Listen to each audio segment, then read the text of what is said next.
Okay, welcome everyone to the Judiciary Committee hearing this Thursday, March 23 in 016. If we have a big technical failure, we will move the whatever remaining business we have to Thursday the 30th, March 30 at 9:30 a.m. in this room 016. We do have a 2-minute time limit on testimony, both on Zoom and in person. A little buzzer will go off if you're in the room and there's a countdown on the Zoom screen. Okay, first up today is SCR 66. This requests that the Department of the Attorney General convene a sexual exploitation of minors steering committee. First up on SCR 66 is Director Betts for the Department of Human Services with comments. Next is Chioku Louis, Deputy Attorney General, or someone else from the Attorney General's office. Good morning. Good morning, Mr. Chair, Mr. Vice Chair, members of the committee. Deputy Attorney General Thomas Michener, here to offer comments on Senate Resolution 66.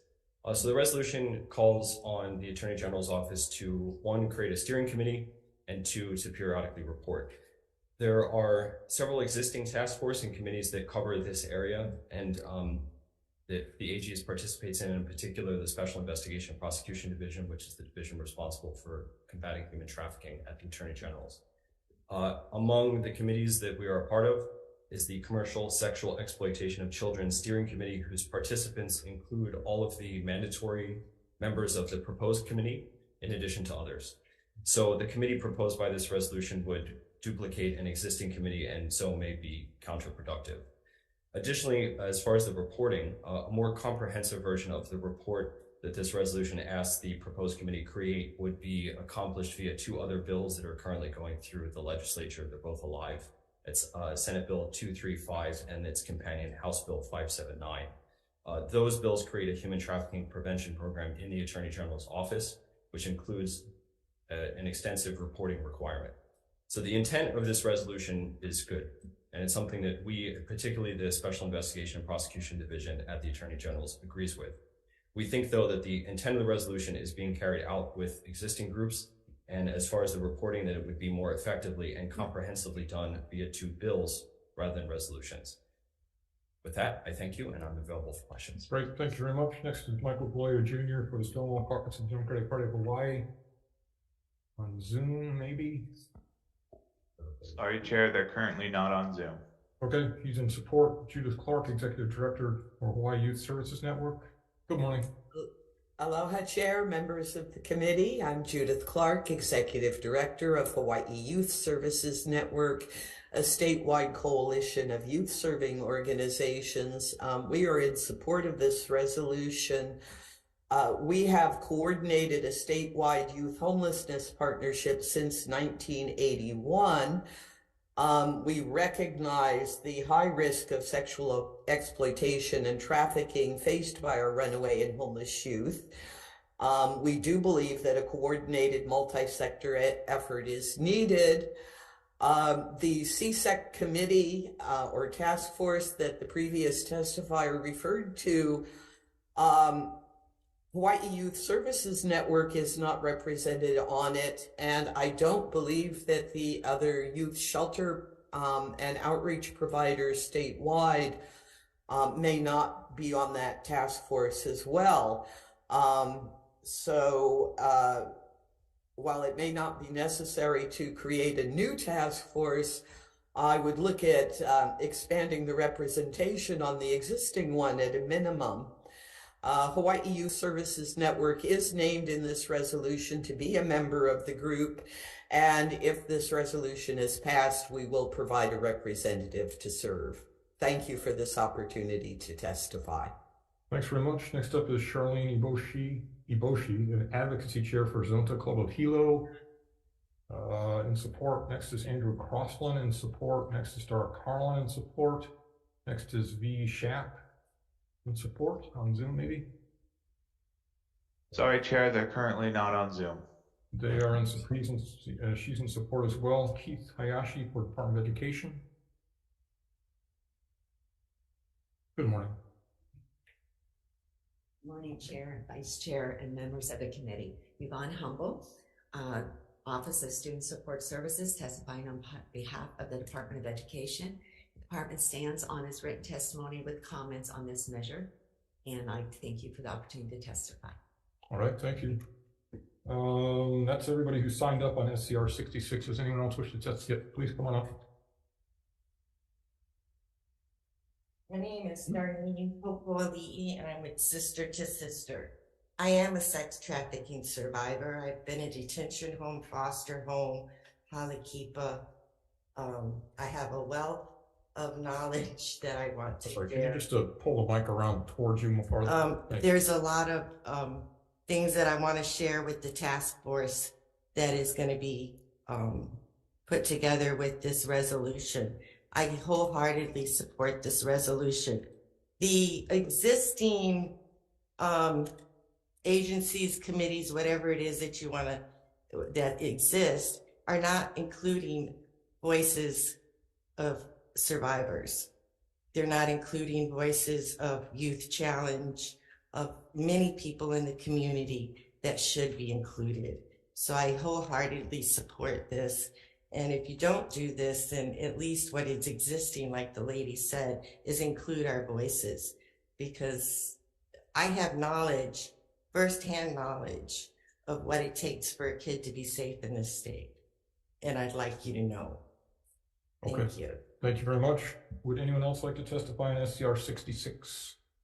Seeing none, members, questions? I have a question for Mr. Michener, if you don't mind. So you heard the testimony saying this, that some of the organizations and voices are not being represented on the current task force. Who gets to decide who's on the current task force, or the current steering committee? It's headed up by Judge Radius, so it might be up to the judge. But I've noted down who has testified, and I was going to speak with the prior testifier to at least give her my contact information to see if we can facilitate that. So I wouldn't think that there would be any objection to having additional folks participate, and I think it would be a good perspective to have. But as far as who gets to decide, I don't know who it is. I can find out and get back to you about that. Okay, I appreciate that. Yeah. Thank you. Other questions, members? Okay, seeing none, thank you very much. Thank you, Mr. Chair. We'll go ahead and move on to the next. Actually, this will be a pair of resos. SCR 78 and SR 70, requesting the judiciary to examine the frequency of complaints for summary possession that are granted in favor of the landlord when the landlord is represented by counsel and the tenant is acting pro se. First up is Celeste Gonzalez.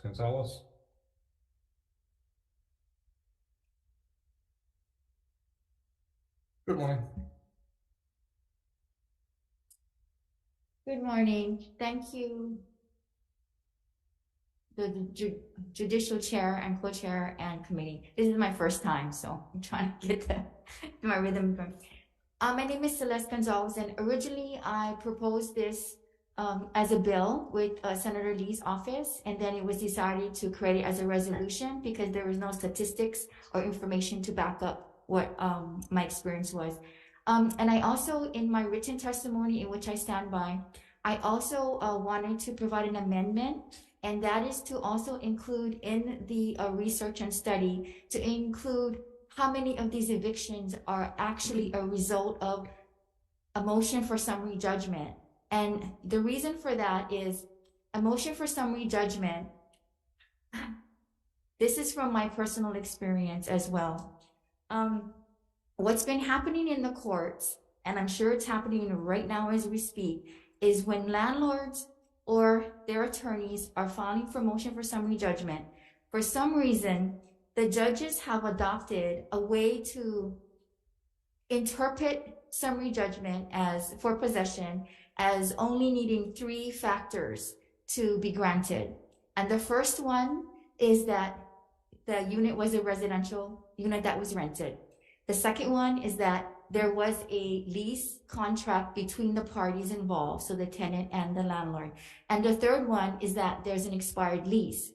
Now, what the challenge is that those 3 factors have already been met at the time the landlord files for complaint for possession to begin with, which means that the tenant then does not have the right to due process to actually get a fair trial. So what's happening is that the tenant is just getting totally blindsided. And this is what happened to me. So I couldn't get my fair trial, and I was just evicted, wrongful eviction, which I'm fighting all the way. It's in appellate court right now. And I just think that it's very important, especially because our Supreme Court Chief Justice is actively creating programs and things for pro se litigants to be able to fight themselves, and they're not getting access to justice. Thank you very much.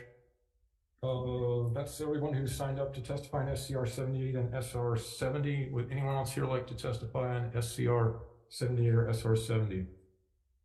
Seeing none, members' questions? Check here.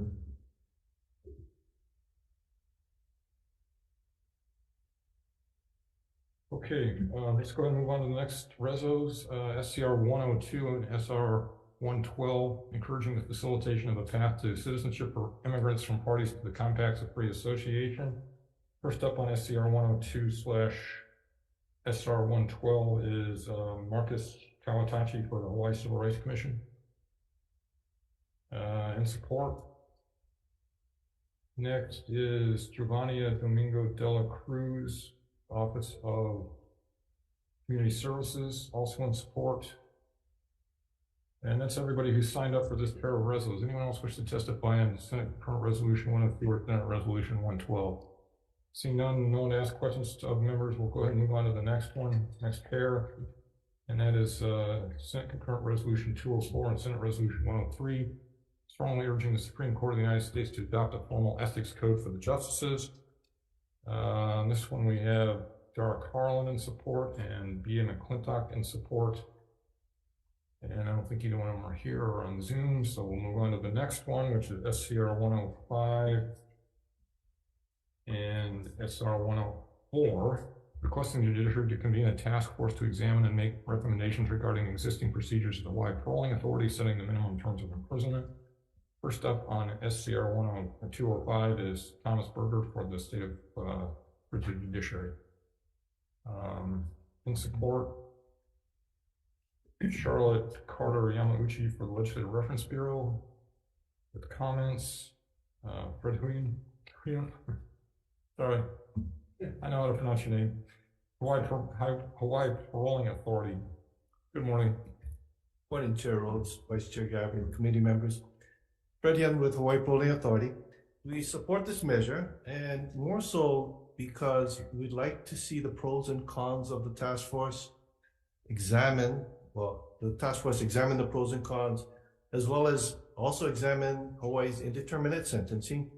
And we would also recommend that rather than the judiciary take the lead, that there be an independent facilitator that could take charge and help the group along. And we do this because we would like to remove any perception or redundancy and promote a fair and just process acceptable to all parties, to include inmates, victims, and their families, as well as the criminal justice system. But thank you for the opportunity, and I'm available for questions. Thank you very much for being here. Pamela Ferguson Bray, Executive Director of Crime Victim Compensation Commission. Good morning. Good morning, Chair, Vice Chair, members. I'm Pam Ferguson Bray, the Executive Director of the Crime Victim Compensation Commission. We support the resolution, the concurrent resolution, a resolution with an amendment to include a representative from the victim advocacy group as a member of the group. As you know, the Commission provides compensation to violent crime victims. We run also a restitution program that's a national model. And in the past, we've represented the needs of victim survivors on the Justice Reinvestment Initiative in 2011-2012 and the Penal Code Review Commission of 2015. I can tell you from those experiences what a difference it makes to have a voice at the table and a vote in these situations. In 2012 for Justice Reinvestment, it made the difference between having the restitution and financial justice for crime victims, creating a victim notification system to ensure safety for victims, safety planning, a program in the Department of Public Safety to serve crime victims. At that time, we were the only state that didn't have victim services and public safety for crime victims. In 2015, it made the difference between making sure that marital rape, certain marital rape that allowed marital rape provisions were eliminated, allowed for victims who were minors to have a family member speak at their hearings for them, and also corrected certain restitution provisions that were kind of flawed out of the 2012 provisions. So it makes a real difference to crime victims, to survivors, and community safety to hear the voice of victims and to know from their experience what their concerns are and how you can change the system in a way that protects their rights and interests as well as protects the interests of crime victims in the system itself. So we urge you to include that voice with a vote on the panel. Thank you very much. Thank you very much. Next is Martha Torney, Hawaii Correctional System Oversight Commission. Good morning. It's a mouthful, isn't it?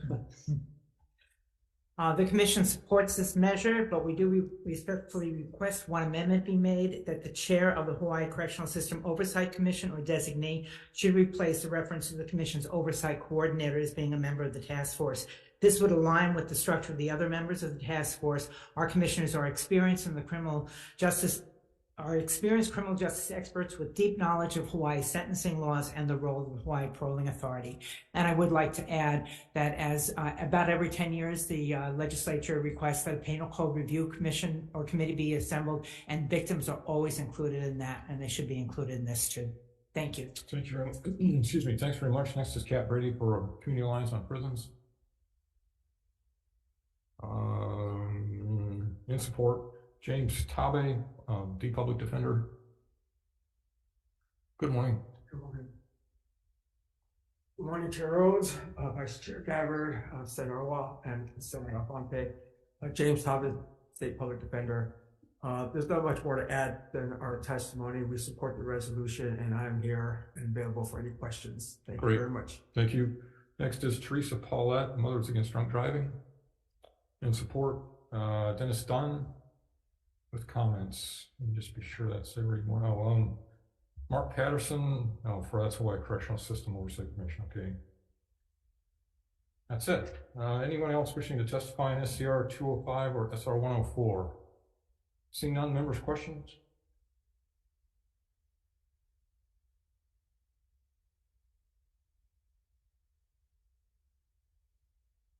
Let's see, who should I ask this of?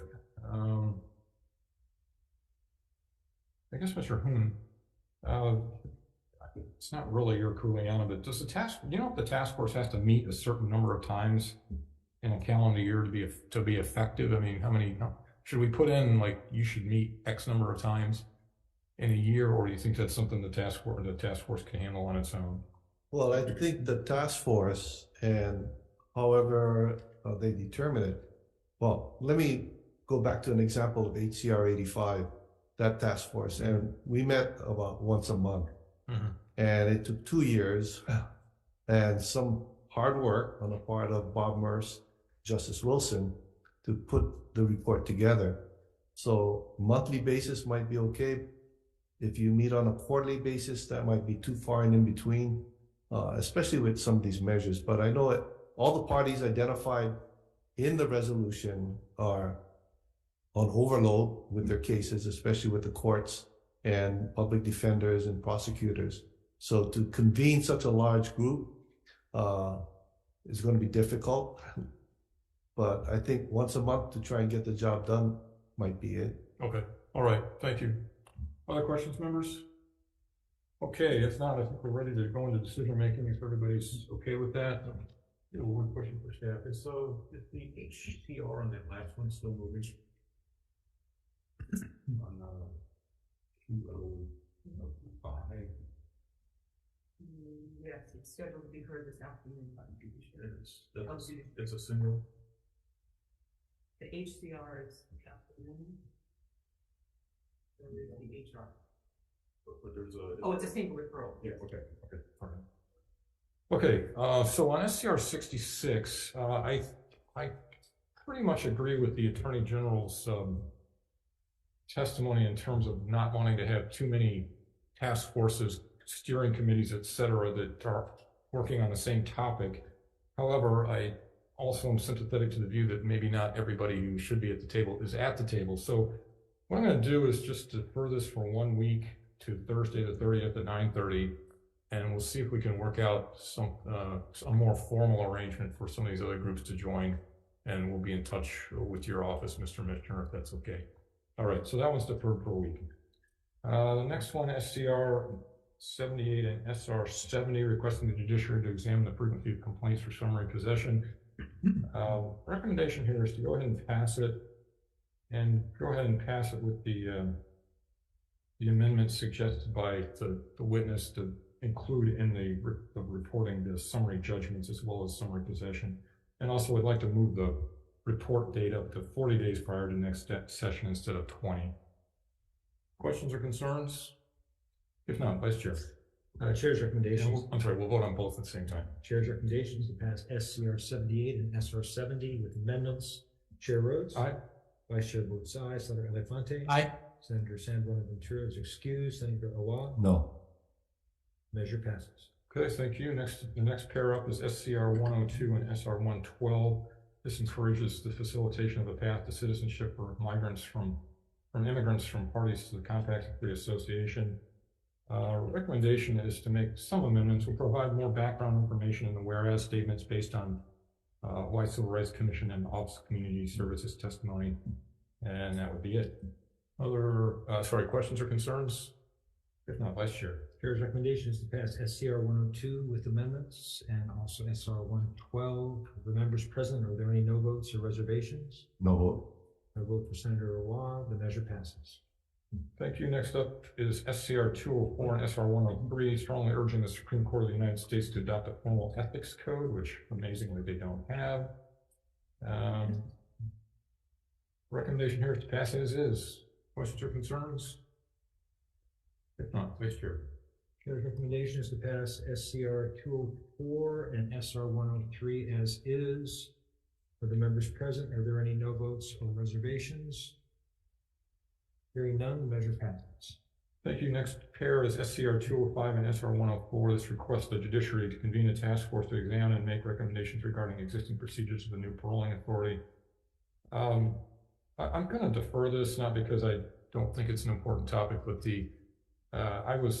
I introduced it in the Senate, but the real driver on this was the House sponsor, and the House version is moving, so I think we'll wait for that to come over. And it also seems to me like maybe we don't really need a task force on this. It might just be a straight bill. Basically, every other state in the union does this same thing differently, and there's plenty of examples to work from. But anyways, I'll defer this, and we'll see what happens with the HCR. I believe that concludes our business. Thanks for being here. We're adjourned.